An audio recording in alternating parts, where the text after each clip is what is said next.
Okay. Hey everybody, it's Marianne at Marianne's Michigan Kitchen, and today I decided I'm going to try and reinvent or recreate, I think it's the right word, my mother-in-law's Sunday roast dinner. So we got onions and celery right now, sauteing in some beef tallow.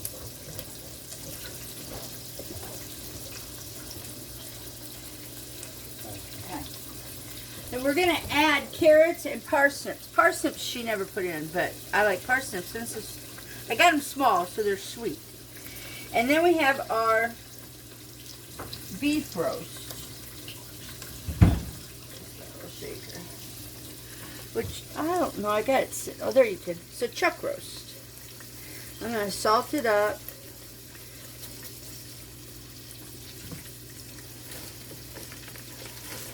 Oh my gosh.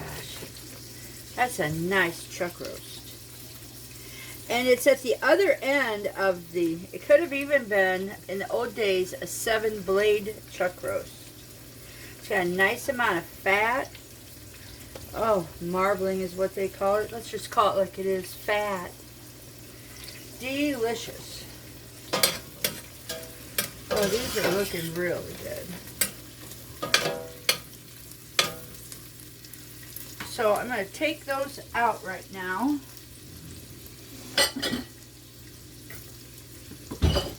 I got my oven warming up.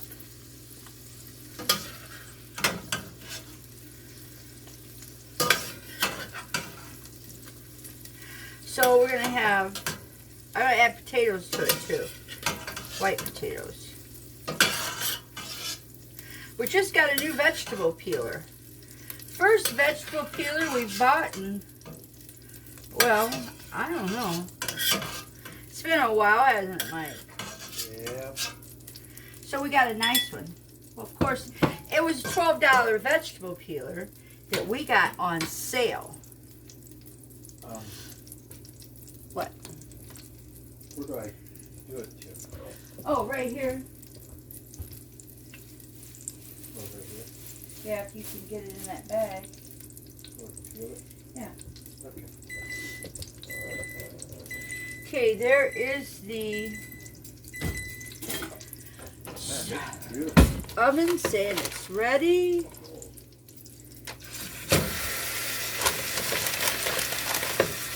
This was a 2.5 pound. It was $7.79. $20.14. Not bad. Does it feel nice? Oh, man, that's good. Beautiful. Oh, look at this. That's Elegant. So elegant. you're going to have to feel like just let it slide down through it. It's unbelievable. So what we're doing now is we're taking that beef tallow and we are putting the chuck roast in it to get it brown on both sides.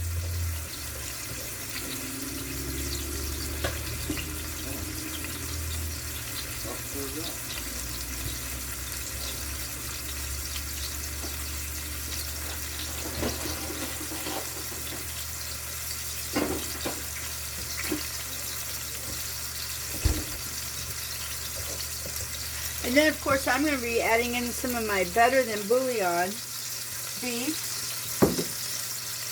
I will add in some garlic. Get stuff situated here.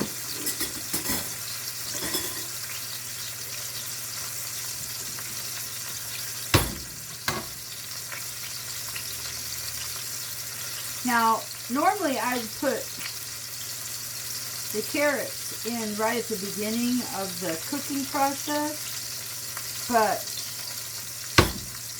the carrots are small, so there's no reason for them to be in there for like 3 or 4 hours.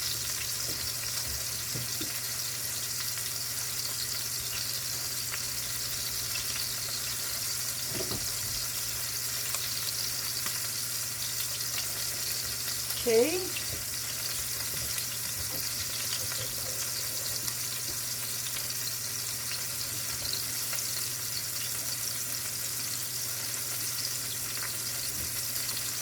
Oh, aren't you smart? You're using both sides. Most people don't do that. Mike is taking his vegetable peeler and going like this because it peels both ways. Yeah, this thing is beautiful. Yeah.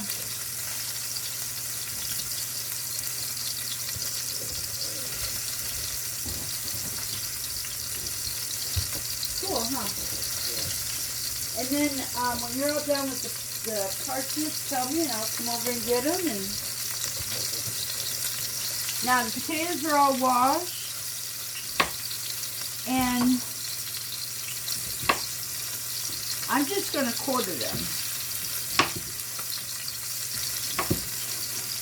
I'm not going to cut them fancy.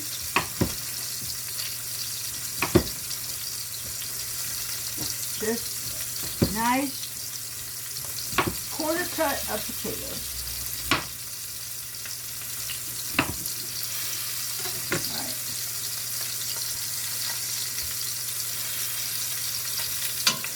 And this is my big cooker here.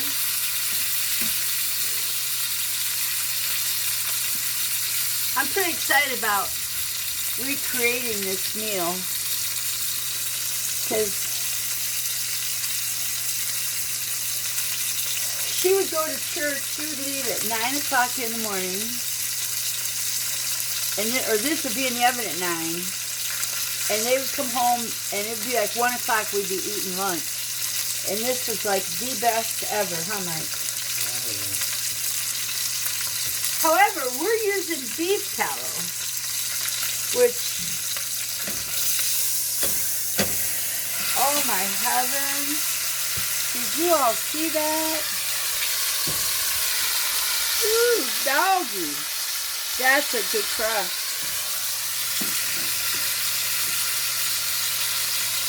And guess what? I didn't wipe it. Did you see me wipe it with a paper towel? No. Did you see me put some salt on both sides? Yes. Did you see me have a beef tallow and a browned? Look at that.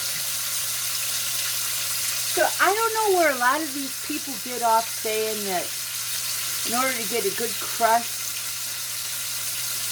you have to wipe all your meat down and all this. It's like, I'm not too sure that these guys ever had mothers and grandmothers that knew how to cook. And they didn't have paper towels back in those days. And if they did, they weren't wasted them. How much? Yeah. Yep.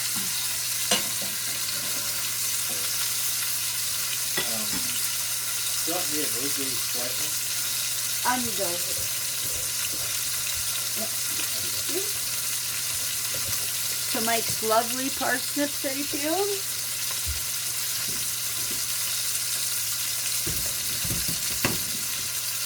Parsnips are a wonderful fall root vegetable. And it's just, I think it's in the carrot family.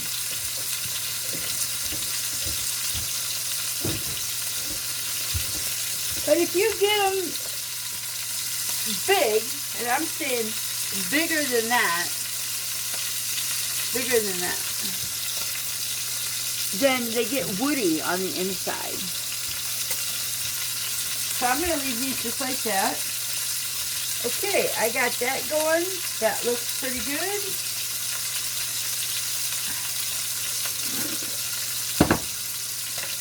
Get my beef. You having fun? Your new peeler? Oh, this is great. That's moving. It just like glides. Yeah. You know, I guess the moral of the story is if you want help in the kitchen, make sure to get your helper a good tool. Huh? Yeah.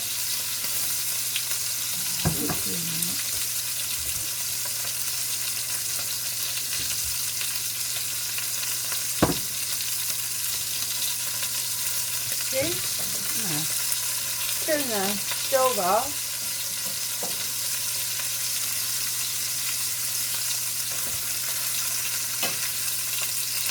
This is down-home cooking right here. So I got my quartered potatoes.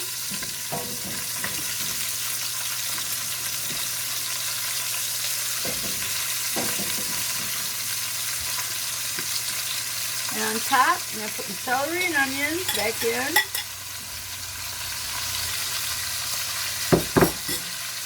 I'm going to throw my 3 parsnips on top.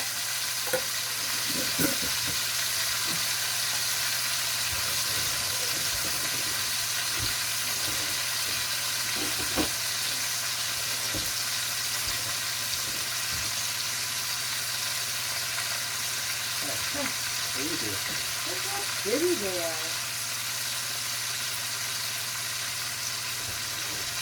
Okay. Oh, I've got to put some. My go-to leftover coffee.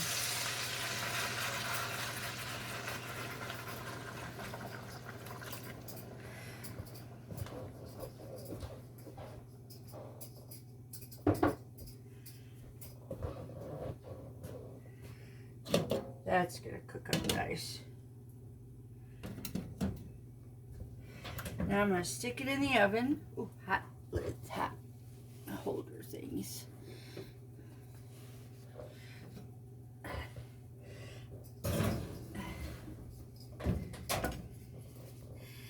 And we're not gonna eat till probably 1 o'clock.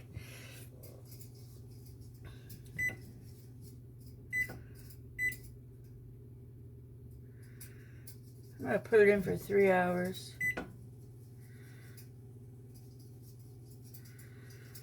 Okay. And we'll be back to show you what it looks like when it's all done. Okay, so here's our plates. We have pot roast, thick gravy, mashed potatoes, carrots, celery, onions, and all that. There's our mix. And then here's our gravy. And here's our leftover meat. It was delicious. And this here will be good enough that we can make gravy or soup out of it.